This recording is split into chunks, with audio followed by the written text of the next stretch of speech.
So I want to move into the next chapter, chapter 18, that talks about cosmology. Cosmology is a theory of the origin and evolution of the universe. Now, throughout human history, many cultures from the ancient times established their own cosmologies, stories as to how the world came about, right? It's in human nature to see sort of the causal chain of events in development of anything, simply because that's what we observe over our lifetime, right? Kids are being born, they grow up, grow old, and so on, right? So part of every culture had its own cosmology. What we will be talking about here is actually a scientific view of cosmology. We will be using science, in particular physical laws, to gain an insight as to how the universe was formed and how it evolved. And there is a simple observation that hints to the fact that the universe did not exist forever, that it was born some finite amount of time ago. And it's formulated in the famous Olbers paradox. I mean, there were people before him who actually pondered the same things. Kepler was one of them, but it was well formulated by Olbers, and as a result, it's known as the Olbers paradox.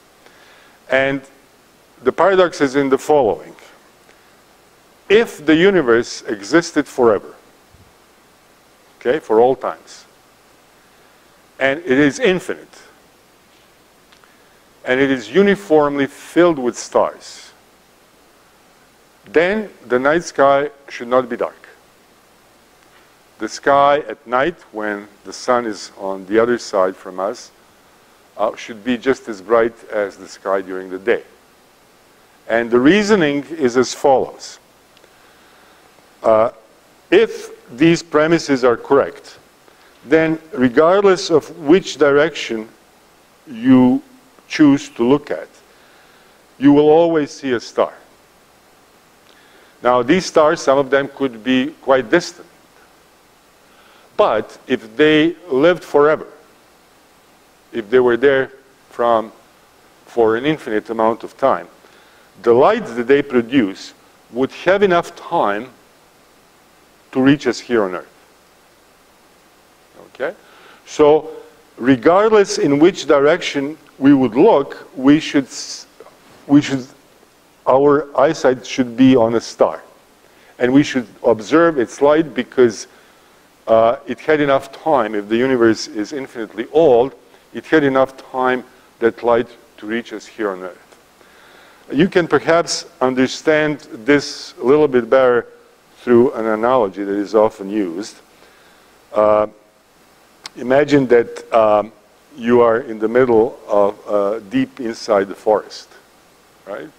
Anywhere you look, in any direction, you see a tree. You look this way, you see a tree. You look this way, you see the tree. In any direction where you look, you see a tree, right? The line of sight always intercepts a tree. Just like here, the line of sight always ends up at a star. So if this is the case, then the night sky should not be dark, as our observation tells us. So the plausible resolution to this paradox, seeming paradox, is that actually the universe is not infinitely old. That the light from very distant stars did not have enough time to reach us yet, right?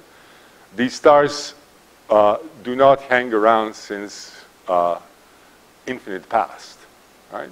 The entire universe started at a certain time before, and the light from distant stars did not have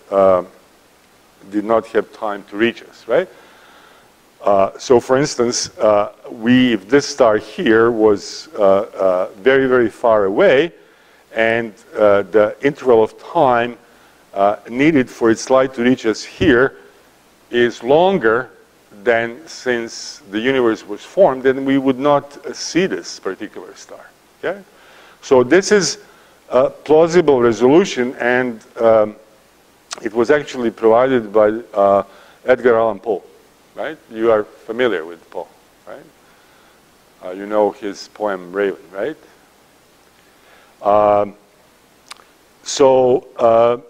Even a simple observation like this, and a little bit of thinking, tells us that the universe had to